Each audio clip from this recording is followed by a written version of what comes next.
This week I've been in just great anguish, just sorrow, and just realizing after hearing and all week the unimaginable heartbreak from the parents of Nolan Xavier Wells, not knowing what happened to their son, but in America as a Black American, really understanding the probability of what did occur or may have occurred. It has just been a week of yet again a reminder of what it means to be Black in America. And as I looked all over social media sites, I see comments that here we go again as Black people playing the race card. Black people playing the race card concerning this situation with about Nolan Xavier Wells. This morning I've been up and I begin to pen what I think is a message, and it really is an understanding that America really does not get. And that understand is that don't tell Black America that we're playing a race card that this nation put in our hands. They tell us, America, stop playing the race card. But America, I have a question for you. How do you accuse Black people of playing a card we never asked to hold? How do you tell Black America to put down a card that was placed in our hands before many of us as Black people ever took our breath? We did not choose this card. We did not shuffle this deck. We did not establish the rules of this game. The race card was already dealt to us. America dealt it. History handed it to us. Institutions reinforced it. And generation after generation, Black people have been forced to hold it, confront it, survive it, and somehow still rise above it. Black people did not invent slavery. We endured it. Black people did not write the laws of segregation. We survived them. Black people did not create Jim Crow. We overcame it. Black people did not establish redlining, racial covenants, literacy tests, poll taxes, unequal schools, discriminatory employment practices, or even racially divided neighborhoods. Yet Black families have been forced to live with the consequences of all of them. And now, when we tell the truth about what those systems produce, we are accused of playing the race card. No, America. We're not we should not be accused of playing the race card. We are truly coming to explain the hand that was dealt to us. I am tired. I'm tired of hearing Black mothers waiting beside telephones, praying that their sons will make it home. I'm tired of Black fathers having to teach their children how to survive encounters that other children may never have to fear. I'm tired of Black young men leaving their families with dreams in their hearts and coming home in body bags. I'm tired of Black women being profiled, dismissed, disrespected, underprotected, and unheard. I'm tired of our pain being examined more closely than the conduct that caused it. I'm tired of our grief being politicized. I'm tired of questions being characterized as accusations before anyone has even attempted to provide us with answers. And I'm tired of America looking at the consequences of racial injustice and blaming Black people for speaking its name. You say we playing the race card. Well, what other card were we supposed to describe when race has repeatedly affected the way Black people have been treated in this country? When Black people speak about racial profiling, that is not a game. When Black families speak about unequal access to justice, that is not theater. When Black patients speak about being dismissed in medical settings, that is not political manipulation. When Black parents have to fight for their children to receive an appropriate education, that is not agitation. When qualified Black employees question over and over again why they remain overlooked, underpaid, or excluded from advancement, that is not victimhood. That is testimony. That is our lived experience, and that is Black America describing what it has been required to navigate for many years. And now we say the name of Nolan Xavier Wells, 18 years old, a young Black student athlete, a son, a young man with a future before him. Nolan went to Horn Island, Mississippi over the 4th of July weekend. The people traveled there with him, they returned. Nolan did not. His body was found on the island 2 days after he was reported missing. His family is demanding answers, as they should, about his final hours. Answers about the conflicting accounts surrounding his disappearance and why he allegedly remained behind without his telephone or keys. Authorities have said the investigation remained active, and an official cause and complete account of his death has not yet been conclusively established. Therefore, I didn't come to recklessly declare what has not yet been proven. But neither would I recklessly silence a Black family that is asking, and neither should America, legitimate questions. We didn't come to manufacture facts, but his family and Black America has come to demand that every fact be uncovered. We will not replace an investigation with speculation, but neither will we allow assumptions to replace a thorough investigation. Nolan's family is not playing the race card by asking why their child did not come home. They are grieving. They are searching. They are asking the question that any mother and father would ask. What happened to my son? The race card was not something Nolan carried to the island as a political weapon. The racial question emerged because a young Black man was left behind under circumstances his family says remain unclear. And because Black families understand the historical reasons down in Mississippi that may often fight to ensure their loved one story is clearly told, they have to keep the urgency and transparency and demand for full accountability. No need, America, to tell his mother to stop asking questions. Why don't you answer them? No need to tell his father to be patient with uncertainty. Investigate it. Do not tell his family that public concern is divisive.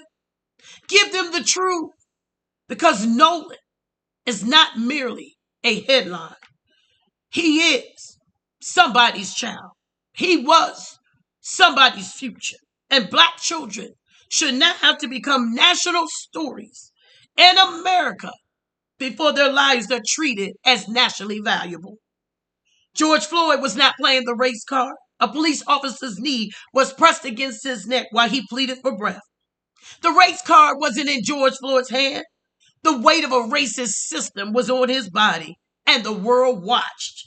Breonna Taylor wasn't playing the race card. She was inside her home when police entered during a nighttime raid, and she was fatally shot. The race card was not something she went to bed and selected. Her death became a part of a national reckoning over policing, warrants, accountability, and the value assigned to the life of a Black woman. Sandra Bland wasn't playing the race card. A traffic stop escalated into arrest. And 3 days later, she was found dead in a Texas jail cell. That race card was not a prop in her hand. The questions surrounding the treatment of Black women at that time were put, and even now, before the conscience of this nation. Eric Garner was not playing the race card. Ahmaud Arbery was not playing the race card. Trayvon Martin was not playing the race card. Tamir Rice was not playing the race card. Philando Castile was not playing the race card. Their names became a part of our national vocabulary because Black families were repeatedly forced to demand that America see what it was too comfortable overlooking. So when Black America say their names, we're not asking the nation to hate. We are demanding that this nation remember, because forgetting injustice permits injustice to repeat itself. America tells us to stop talking about race. But how in the world can Black people stop talking about something that has shaped our history, affected our institutions, and touched nearly every dimension of our American life? The race card is a Black man driving down the street and wondering whether he'll be viewed as a citizen or a suspect. The race card is a Black woman entering the workplace with credentials, experience, and excellence, yet still having to prove that she belongs in the room. The race card is watching Black ability be questioned while Black labor is welcome. It's being good enough to carry the workload, but somehow not good enough to receive the promotion. It is watching Black employees be denied opportunities while being expected to train the people selected over them. It is seeing Black people used against Black people so that the larger structure never has to confront itself. It is watching division become a management tool. It is watching token representation be substituted for institutional equality. And then when Black employees identify the pattern, they are told they're creating conflict. No, America. Naming discrimination does not create discrimination. Exposing injustice does not create injustice. The smoke alarm did not start the fire. The alarm is sounding because something is burning. The race card is a Black mother entering a hospital and wondering where her pain would be believed. It is a Black patient questioning whether symptoms will be taken seriously before a medical emergency becomes a tragedy. It is the measurable burden of unequal access, unequal treatment, and unequal outcomes. The race card is a Black family searching for safe and affordable housing while confronting barriers established long before the application was submitted. It is the legacy of redlining appearing in present day neighborhoods, property values, school funding, and generational wealth. The race card is a Black child entering a classroom full of potential, but attending a school that has not been given equal resources. It is a Black man having to sit at an educational table and repeatedly fight for services, evaluations, accommodations, and opportunities that the law already promises. It is Black children being disciplined more harshly, underestimated more quickly, and identified by their behavior before their brilliance. The race card is Black communities watching voter boundaries change and polling access become more difficult while being told that every citizen possesses the same political power. It is Black voters remembering that their ancestors were beaten, jailed, and murdered merely for demanding access to the ballot. It is the painful understanding that rights won through blood still to this day can be weakened through legislation, policy, and indifference. Do not tell the Black America that we are carrying a race card and that there's no race card that we should hold and that race is not a problem in America because the law has changed. The 13th Amendment abolished slavery except as punishment for crime. The 14th Amendment promised equal protection of the laws. The 15th Amendment prohibited denying the right to vote on account of race. The Civil Rights Act of 1964 prohibited discrimination. The Voting Rights Act of 1965 confronted racial barriers to the ballot. Those were historic victories. But the existence of a promise does not prove the fulfillment of that promise. I'm going to say it again. But the existence of a promise does not prove the fulfillment of that promise. A right written on paper must still be protected in practice. A courthouse may display the words equal justice under law, but those words are meaningless unless equal justice walks through every court door and every courtroom. This nation cannot congratulate itself for passing civil rights laws while condemning Black people for identifying the conditions those laws were designed to correct. The law changed because Black people told the truth. The law changed because black people marched. The law changed because black people organized. The law changed because black people prayed. The law changed because black people voted. The law changed because black people refused to accept oppression as their permanent condition. Black people were attacked with dogs. Black people were struck with batons. Black people were knocked down by fire hoses. Black churches were bombs. Black homes were terrorized. Crosses were burned in black families' yards. Black organizers somehow disappeared. Black men were lynched. Black women were raped and violated. From all of this, black children were killed.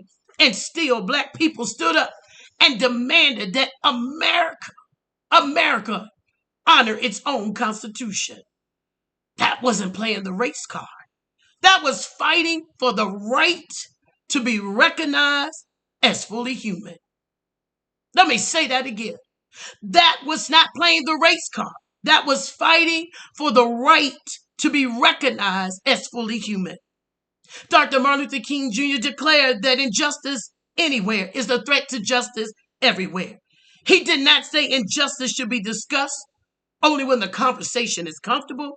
He did not say justice should wait until the oppressed become quieter. Dr. King understood that peace is not silence. Peace is not black people ceasing to complain. Peace is not the absence of protests while injustice remains present. True peace is the presence of justice. James Baldwin warned us that not everything faced can be changed, but nothing can be changed until it is faced. America, whether you want to or not, it's time to face it. Frederick Douglass taught that power concedes nothing without a demand. Fannie Lou Hamer declared that she was sick and tired of being sick and tired. John Lewis called upon us to make good trouble, necessary trouble, when injustice requires moral resistance. Their voices did not divide America. Their voices exposed the divisions America have refused to repair. And as a woman of faith, I must say this plainly. Justice is not just a mere political issue. Justice is a biblical mandate. The prophet Isaiah declared that learn to dwell, seek judgment, relieve the oppressed, judge the fatherless, plead for the widow. The prophet Amos cried out, let judgment run down as waters and righteousness as mighty streams. Micah asked, what doth the Lord require of thee but to do justly and to love mercy and to walk humbly with thou God? God never instructed his people to become comfortable with oppression. God never told the wounded to remain silent so the powerful would not feel accused. God never called injustice unity. God never called indifference peace. God never called the truth divisive merely because the truth disturbed those who benefited from silence. The God of Scripture, Jesus Christ, heard the blood of Abel crying from the ground. And I believe the blood of every life that has been taken unjustly, every black life that has been taken unjustly, still cries out, see us, hear us, remember us, and do justice. So I speak prophetically to America today. You cannot heal what you won't acknowledge. You cannot reconcile what you refuse to confront. You cannot become one nation while demanding that black people remain silent about the conditions that keep keeping us divided. You cannot tell black people to stop talking about race while race continues to influence access, treatment, opportunity, and justice. You cannot keep dealing the same card and then become offended when we describe what is written upon it. The card that you've given us, the race card that you're talking about, says injustice. That race card says unequal access. That race card says racial profiling. That race card says employment discrimination. That race card says educational inequality. That race card says housing discrimination. That race card says voting suppression. That race card says health disparities. That race card says disproportionate punishment. That race card says black grief too often has now become public before it even is taken seriously. Those are not words. that we wrote upon the card that you put in our hands. We are reading aloud the words on the race card of what America has and is repeatedly putting before us. And understand this, America. Black people are not asking to be treated better than anyone else. We're not demanding not to be treated less than anyone else either. We do not want another person's rights taken away. We want our rights fully protected. We're not asking America to abandon liberty. We are demanding that liberty finally include us without qualification. We're not asking for special justice. We're asking for equal justice. We're not requesting your charity. We are demanding constitutional fidelity because liberty is not liberty. Because liberty is not liberty when it only belongs to some. Justice is not justice when it changes according to race, zip code, or social status. Equality is not equality when Black people must fight twice as hard merely to receive what others regard as ordinary. Freedom is not the right to sing patriotic songs while remaining afraid that the system will not protect your child. Freedom is not symbolic inclusion. Freedom is substantive equality.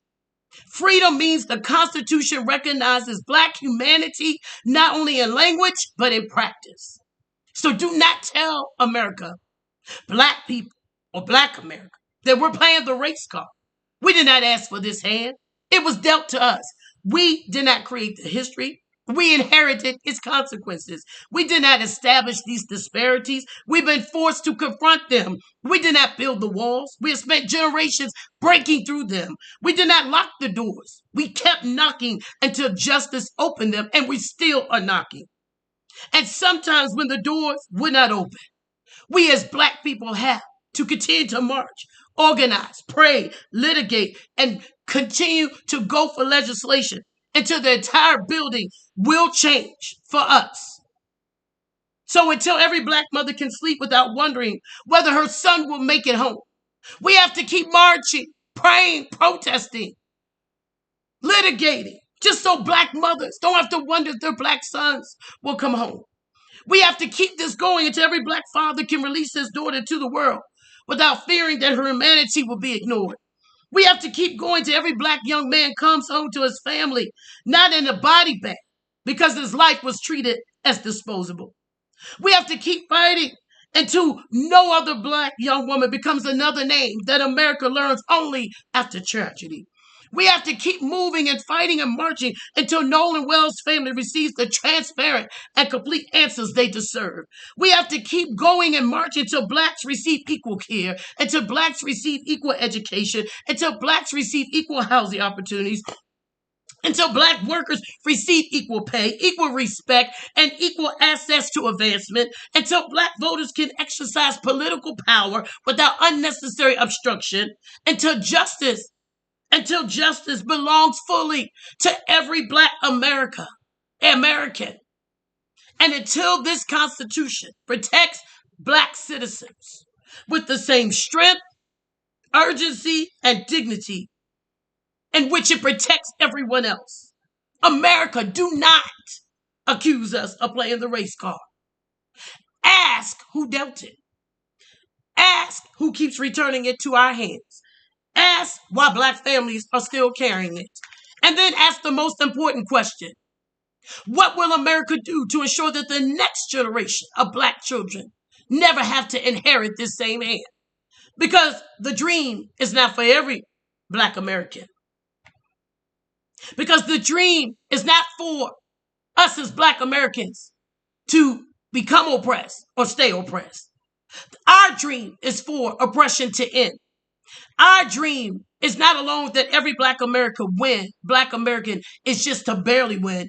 It's for every Black American to win, for truth to win, for righteousness to win, for the Constitution to mean what it says, for America to become everything she has promised but has not yet fully become. And when that day fully comes, when Black mothers no longer tremble at midnight telephone calls, when Black fathers no longer fear their sons' skins will be perceived as a threat, When black women no longer have to fight merely to be believed, when black children inherit opportunity instead of inequality, when no family must beg this nation, when no black family must beg this nation to recognize the value of their loved one's life, then and only then can this card be fully laid down. Until that day, do not tell black Americans that we're playing the race card. Ask why America has dealt it. And more importantly, as I close, ask whether this generation will ever fully possess the courage, the conscience, and the moral conviction to take it out of every black American's hands. Because you have no right and no authority to accuse us of playing it. But we as black Americans have every right and all authority to ask America, why did you place it in our hands in the first place?